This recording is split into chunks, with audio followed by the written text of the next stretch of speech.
Video ನೋಡೋ ಪ್ರತಿಯೊಬ್ಬ ರೈತರು ಒಂದು ಲೈಕ್ ಮಾಡಿ ಹಾಗೆ ಸಬ್ಸ್ಕ್ರೈಬ್ ಮಾಡಿ. ಜೂನ್ 26, 2025 ಕೋಲಾರದ APMC ಮಾರ್ಕೆಟ್ನಲ್ಲಿ ಹೆಸರುವಾಸಿಯಾಗಿರುವಂತಹ KNN ಮಂಡಿ ಮಾಲೀಕರಾದ KN ಪ್ರಕಾಶ್ ರೋಸ್ ಅಂತ ಇವತ್ತು ನಾವಿದ್ದೀವಿ. ಅಣ್ಣ, ಇವತ್ತು ಯಾವ್ಯಾವ ಟೊಮೊಟೊ ಏನೇನು ರೇಟ್ ಹೋಗಿದೆ ಅಂತ ತಿಳಿಸ್ಕೊಡಿ ಅಣ್ಣ. ನಾಟಿ ಥರ್ಡ್ ಕ್ವಾಲಿಟಿ ಮಾಲೆಲ್ಲ ಬಂದು 100ರಿಂದ 150 ರೂಪಾಯಿ ಆಗಿದೆ. ಸೆಕೆಂಡ್ ಕ್ವಾಲಿಟಿ ಬಂದು 150ರಿಂದ 250 ರೂಪಾಯಿ ಆಗಿದೆ. ಫೈನ್ ಕ್ವಾಲಿಟಿ ಅಂದ್ರೆ ಫಸ್ಟ್ ಕ್ವಾಲಿಟಿ ಬಂದು 250ರಿಂದ 350 ರೂಪಾಯಿವರೆಗೂ ಆಗಿದೆ. ಸೀಡು ಅಷ್ಟೇ, ಥರ್ಡ್ ಕ್ವಾಲಿಟಿ ಬಂದು 100, 150, 200 ರೂಪಾಯಿ ಆಗಿದೆ. ಸೆಕೆಂಡ್ ಕ್ವಾಲಿಟಿ ಬಂದು 200ರಿಂದ 250 ಆಗಿದೆ. ಫೈನ್ ಕ್ವಾಲಿಟಿ ಬಂದು 250ರಿಂದ 300, 350 ರೂಪಾಯಿ ರೇಂಜ್ ಆಗಿದೆ. ಪೈಷನ್ ಸ್ವಲ್ಪ ಚೇಂಜ್ ಆಗಿದೆ. ಇವತ್ತು ಮಾಲಿಗೆ ಕ್ವಾಲಿಟಿ ಇಲ್ಲ, ಸ್ವಲ್ಪ ಮಳೆ ಆಗ್ತಾ ಇರೋದ್ರಿಂದ ಸ್ವಲ್ಪ ಒಂದು 50 ರೂಪಾಯಿ ಕೆಳಗಡೆ ಬಂದಿದೆ. ಮತ್ತೆ ಇಂಪ್ರೂವ್ಮೆಂಟ್ ಆಗುತ್ತೆ 1ನೇ ತಾರೀಕು ಮೇಲೆ. ಮಾಲಿಗೆ ಸ್ವಲ್ಪ ಕ್ವಾಲಿಟಿ ತನ್ನಿ, ನೀಟಾಗಿ ತನ್ನಿ ಅಂತ ರೈತರಿಗೆ ಮಾಹಿತಿ. 330, 330, 320, 330,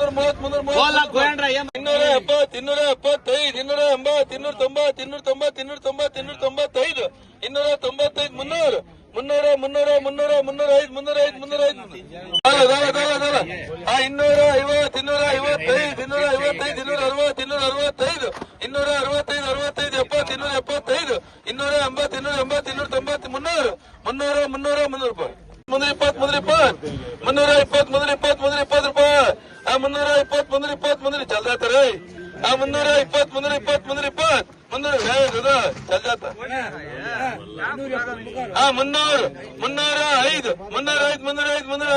320, नहीं जो पाता. 270,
290.